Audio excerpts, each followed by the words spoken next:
నేను Telugu. I am English. నా పేరు నాగసాకేత్. My name is Anvika.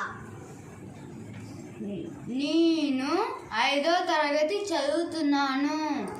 I am studying 3rd class.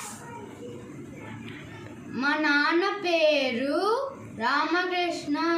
My father name is Ramakrishna. మా అమ్మ పేరు Anusha.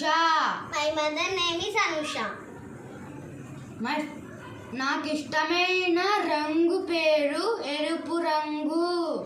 My favorite color is pink. నాకు ఇష్టమైన పండు పేరు పనస పండు. My favorite fruit name is mango. నాకు వంకాయ అంటే చాలా ఇష్టం. I like brinjal. ఇప్పుడు నాకు ఇష్టమైన జంతువు లయన్, సింహం.